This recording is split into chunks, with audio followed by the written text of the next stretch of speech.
Hello everyone, आज हम इस वीडियो में डिस्कस करने वाले हैं 20 नवंबर के करंट अफेयर्स क्विज। चैनल पे आप लोग नए हैं तो चैनल को सब्सक्राइब कर लें, वीडियो अच्छी लगे तो वीडियो को लाइक कर दें। और हमारी जो करंट अफेयर्स क्विज चल रही है डेली सीरीज़, उसका लिंक आप लोगों को डिस्क्रिप्शन बॉक्स में मिल जाएगा, आप लोग वहाँ से जाके प्रैक्टिस कर सकते हैं। नवंबर के दोनों वीक के वीडियो ऑलरेडी अपलोड हो गई है, वो लोग भी वहाँ से भी आप लोग जाके प्रैक्टिस कर सकते हैं क्वेश्चन की। सो यहाँ पे फर्स्ट क्वेश्चन है हमारा आज का, Which of the following is not a key feature of the All India Conference of DGs and IGs? सो यहाँ पे not a key feature पूछ रहे हैं, कौन सा की फीचर नहीं है। सो यहाँ पे अगर हम all India conference of DGs and IGs की अगर हम बात करें तो ये बेसिकली इसको चेयर कौन करता है, ये ऑल इंडिया कॉन्फ्रेंस होती है जो कि एनुअली होती है, एनुअली कॉन्फ्रेंस होती है ये। और इसमें जो टॉप ऑफिशियल्स हैं, टॉप पुलिस ऑफिशियल्स जो होते हैं, ये बेसिकली उनकी मीटिंग होती है जहाँ ये लोग डिस्कस करते हैं security related issues and law enforcement challenges. ये सारी चीज़ें जो यहाँ डिस्कस की जाती हैं इस कॉन्फ्रेंस में। और यहाँ पे जो इसको हेड कर रहे होते हैं ऑल इंडिया कॉन्फ्रेंस को, वो करते हैं prime minister. So prime minister head कर रहे होते हैं इस कॉन्फ्रेंस को। एंड यहाँ पे जो मेंबर जो होते हैं वो नेशनल सिक्योरिटी एडवाइज़र जो होते हैं, ये भी इस मीटिंग को अटेंड करते हैं, इस कॉन्फ्रेंस को अटेंड करते हैं। एंड होम मिनिस्टर जो है हमारे, वो भी अटेंड करते हैं इस मीटिंग को। सो यहाँ पे जो है हमारा फर्स्ट स्टेटमेंट है basically, it serves as a platform for reviewing and strategising national security measure. So यहाँ पे ये स्टेटमेंट 1 बिल्कुल करेक्ट है। यहाँ पे हमसे ध्यान रहे नॉट अ की फीचर पूछा है तो ये आंसर नहीं होगा हमारा। सेकेंड स्टेटमेंट है, the conference is chaired by the union home minister finalize law enforcement policies. तो हमारा आंसर ये होगा, बिकॉज ये की फीचर नहीं है। मैंने अभी डिस्कस किया है, इस एनुअल कॉन्फ्रेंस को जो हेड कर रहे होते हैं, चेयर कर रहे होते हैं, वो कौन होते हैं, हमारे prime minister. Union home minister जो हैं ये भी अटेंड करते हैं मीटिंग, बट ये चेयर नहीं करते हैं। सो यहाँ पे बी जो होगा हमारा राइट आंसर होगा, ऑप्शन नंबर बी। सो यहाँ पे क्योंकि ये की फीचर नहीं है। थर्ड है हमारा, discussions include emerging challenges like cyber crime and counter terrorism. वही चीज़ जो मैंने आपको पहले बताई थी कि security related issues, law enforcement challenges जो हैं, ये सारी चीज़ें डिस्कस की जाती है। उसमें एक साइबर क्राइम भी आता है, काउंटर टेररिज्म भी आता है। सो यहाँ पे ऑप्शन नंबर सी जो है ये भी एक की फीचर है all India conference of directors generals and inspector generals of police का। सो यहाँ पे एंड डी है, it facilitates inter agency coordination among central and state police organisation. So ये भी एक की फीचर है। सो यहाँ पे डी भी जो है राइट है। हमारा इनकरेक्ट था, सेकंड इनकरेक्ट पूछा था हमसे। सो यहाँ पे आंसर जो था वो था हमारा option number B, only 2। Then consider the following statements regarding the central consumer protection authority. So central consumer protection authority से रिलेटेड यहाँ पे हमसे करेक्ट स्टेटमेंट पूछ रहे हैं। सो अगर हम स्टेटमेंट 1 है, ये बेसिकली स्टैट्यूटरी बॉडी होती है जो कि स्टैब्लिश हुई है 2020 में। सो ये बिल्कुल करेक्ट स्टेटमेंट है, based on the provisions of the consumer protection act 2019। सो यहाँ पे स्टेटमेंट 1 जो है ये बिल्कुल करेक्ट स्टेटमेंट है हमारी यहाँ पे, कि बेसिकली कंज्यूमर प्रोटेक्शन एक्ट 2019 के तहत जो ये बॉडी, एक स्टैट्यूटरी बॉडी स्टैब्लिश की गई 2020 में। सो यहाँ पे स्टेटमेंट 1 बिल्कुल करेक्ट है। सेकेंड स्टेटमेंट है, it has 1 chief commissioner and 3 other commissioners as members. तो यहाँ पे जो हम बात करेंगे अगर मेंबर्स की, तो यहाँ पे बेसिकली एक होते हैं चीफ कमिश्नर, ये बिल्कुल करेक्ट है। बट यहाँ पे 3 मेंबर नहीं होते, यहाँ पे सिर्फ 2 मेंबर्स होते हैं। तो यहाँ पे 1 चीफ कमिश्नर होते हैं and only 2 other commissioners as members. और इसमें से एक जो होते हैं 2 मेंबर्स में से एक बेसिकली गुड्स का पूरा देख रहे होते हैं और सेकंड जो है ये बेसिकली सर्विसेज का पूरा जो जिम्मेदारी होती है, ये सारी चीज़ें देख रहे होते हैं। तो ये 2 ऑफिशियल्स होते हैं, एक चीफ कमिश्नर होते हैं। सो यहाँ पे सेकेंड स्टेटमेंट जो होगी हमारी इनकरेक्ट हो जाएगी। थर्ड स्टेटमेंट है, it has no power to recall any faulty order और product, only courts have such powers. So यहाँ पे स्टेटमेंट 3 बिल्कुल इनकरेक्ट है, बिकॉज इस अथॉरिटी को बिल्कुल ये पावर है, यहाँ पे लिखा है कि it has no power, but ऐसा नहीं है। इस अथॉरिटी को ये पावर है कि ये कोई भी फॉल्ट प्रोडक्ट है तो उसके ऊपर इन्वेस्टिगेशन वगैरह कर सकें। सो यहाँ पे स्टेटमेंट 3 जो हो गया हमारे इनकरेक्ट हो जाएगी। हमसे करेक्ट पूछ रहे हैं, सो हमारा राइट आंसर होगा only 1। So option number A जो है हमारा यहाँ पे राइट आंसर है। The next question is, consider the following statements about the delimitation commission. So delimitation commission से रिलेटेड अगर हम बात करें, तो डीलिमिटेशन कमीशन बेसिकली, अच्छा यहाँ पे स्टेटमेंट 1 है, delimitation commission is an independent body, एक इंडिपेंडेंट बॉडी होती है बिल्कुल, एस्टैब्लिशेस अंडर द RPA 1950। सो यहाँ पे जो है ये स्टेटमेंट इनकरेक्ट हो जाएगी, बिकॉज डीलिमिटेशन कमीशन जो ये बिल्कुल एक इंडिपेंडेंट बॉडी है। बट ये जो एस्टैब्लिशमेंट की बात है कि एस्टैब्लिश किसके अंडर हुई है, ये बेसिकली डीलिमिटेशन कमीशन एक्ट के अंडर जो है एस्टैब्लिश की गई है। डीलिमिटेशन कमीशन एक्ट के तहत इस बॉडी को, डीलिमिटेशन कमीशन को इस्टेब्लिश किया गया है, ना कि RPA 1950 के तहत। सो यहाँ पे स्टेटमेंट 1 जो है ये बिल्कुल इनकरेक्ट है। सेकेंड है हमारा, it is responsible for fixing the boundaries of constituencies for Lok Sabha and state legislative assemblies. So यहाँ पे स्टेटमेंट 2 बिल्कुल करेक्ट है। जो बेसिकली डिलिमिटेशन कमीशन है, ये इसकी जो रिस्पॉन्सिबिलिटी होती है वो होती है बाउंड्री फिक्स करना कॉन्स्टिट्यूंसीज़ की, लोकसभा के लिए एंड स्टेट लेजिस्लेटिव असेंबलीज़ के लिए। तो सेकंड स्टेटमेंट हमारी करेक्ट है। थर्ड स्टेटमेंट है the orders of the delimitation commission are subject to approval by the parliament. So ऐसा नहीं है, स्टेटमेंट 3 जो है ये बिल्कुल इनकरेक्ट है हमारी। फोर्थ स्टेटमेंट है the delimitation commission ensures that all constituencies have approximately equal population to uphold the principle of fair representation. So यहाँ पे फोर्थ स्टेटमेंट भी हमारी बिल्कुल करेक्ट है, सेकंड भी करेक्ट है। आंसर होगा 2 and 4। हमसे यहाँ करेक्ट पूछ रहे थे, सो जो आंसर होगा वो होगा option number B, 2 and 4 only. The next question is consider the following statements regarding futures and options. So futures and option से रिलेटेड यहाँ पे स्टेटमेंट है।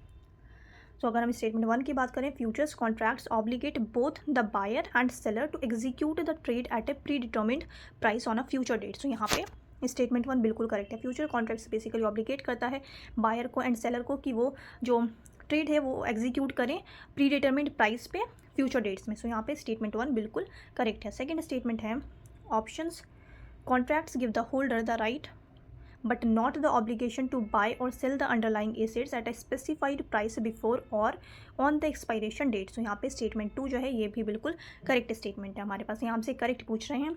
ओके, थर्ड स्टेटमेंट देखते हैं।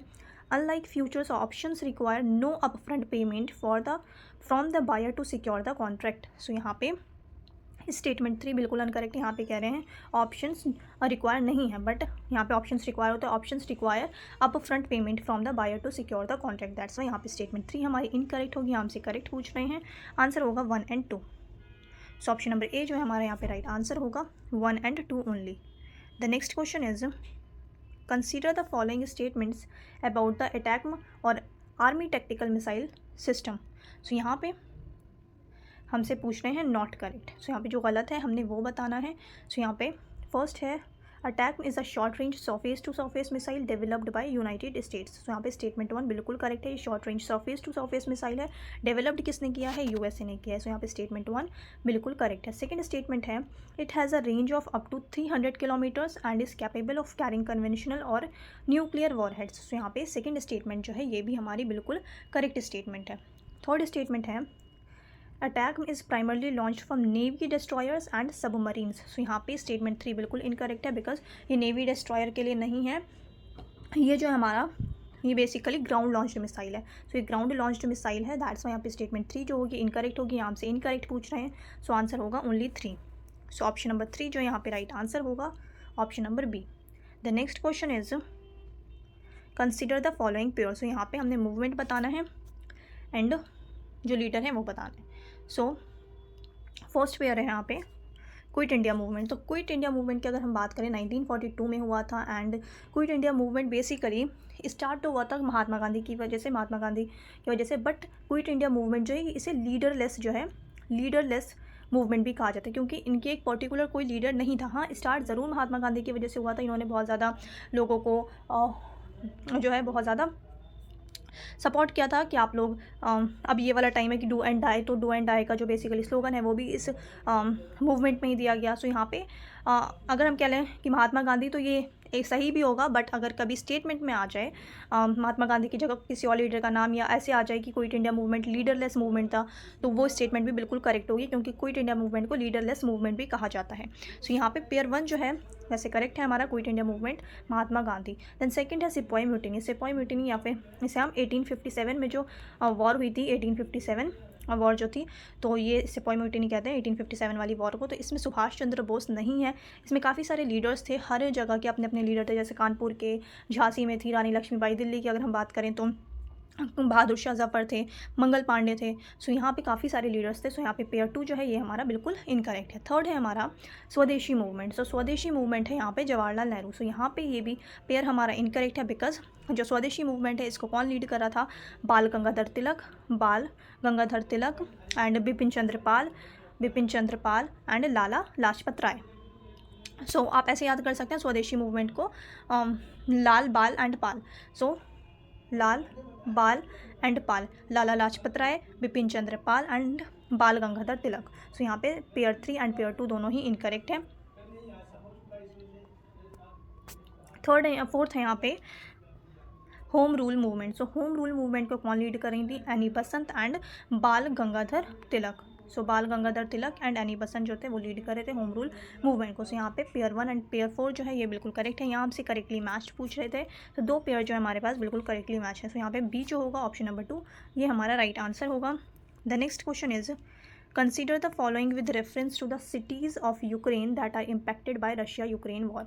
सो रशिया यूक्रेन वॉर की अगर हम बात करें, सो बूशा सिटी जो है ये कीव के पास है बेसिकली। सो यहाँ पे ये जो है कीव एक जगह है, कीव के पास ही है बूशा। सो ये बहुत ज़्यादा इम्पैक्ट हुआ था रशिया यूक्रेन वॉर की वजह से। इरपिन जो है ये जगह है, एंड जैसे हम बात करें मरियोपोल ये जगह हो गई, बोरोड्यांका तो ये जगह, तो ये सारी जगह जो थे ये बहुत ज़्यादा रशिया एंड यूक्रेन वॉर की वजह से इम्पैक्ट हुआ है इनमें। एंड अगर हम इसकी बात करते हैं कुर्क, सो कुर्क जगह जो है ये बेसिकली रशिया की सिटी है और इस पर डायरेक्टली कोई ऐसा इम्पैक्ट नहीं हुआ है। हाँ, इकोनॉमिक इम्पैक्ट हम कह सकते हैं, बट डायरेक्टली ऐसा कोई इम्पैक्ट नहीं हुआ है वॉर की वजह से। तो यहाँ पे 5th नहीं होगा, जो हमारा आंसर होगा 1, 2, 3 एंड 4 होगा। सो यहाँ पे करेक्ट पूछ रहे थे, सो आंसर होगा हमारा only 4। So option number C जो होगा यहाँ पे राइट आंसर होगा only 4। The next question is carbon border adjustment mechanism is being implemented by which of the following international organisation or group. So ये जो है कार्बन बॉर्डर एडजस्टमेंट मैकेनिज्म हमने बहुत डिटेल में डिस्कस किया था। ये बेसिकली इसको कौन सी ऑर्गेनाइजेशन जो है वो इम्प्लीमेंट कर रही है, यूरोपियन यूनियन। सो यहाँ पे जो हमारा राइट आंसर होगा वो होगा option number B, European Union. The next question is consider the following with reference to the nationally determined contribution. So nationally determined contribution की अगर हम बात करें, सो यहाँ पे ये क्लाइमेट एक्शन प्लान है जो कि सारी कंट्रीज़ को क्या करना है कि ग्रीन हाउस गैसेज जो है उसको रिड्यूस करने का अपना एक टारगेट सेट करना है। सो यहाँ पे स्टेटमेंट 1 जो है ये बिल्कुल करेक्ट स्टेटमेंट है। सेकंड स्टेटमेंट है NDCs are submitted under the Paris agreement. So यहाँ पे सेकंड स्टेटमेंट जो है ये भी बिल्कुल करेक्ट है। पेरिस एग्रीमेंट कब हुआ था? 2015 में। सो आपको ईयर भी पता होना चाहिए। सो सेकंड स्टेटमेंट भी यहाँ पे बिल्कुल करेक्ट है। थर्ड स्टेटमेंट है the countries are required to submit updated NDCs every year. So यहाँ पे एवरी ईयर नहीं होगा, ये एवरी 5 ईयर्स है।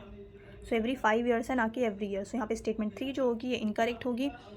Then the target year for India to achieve net zero emissions as announced in COP26 is 2025। सो ये जो है बेसिकली इंडिया ने अनाउंस कब किया था? COP26 में किया था, बट COP26 जो है COP26 कब हुआ था? 2021 में।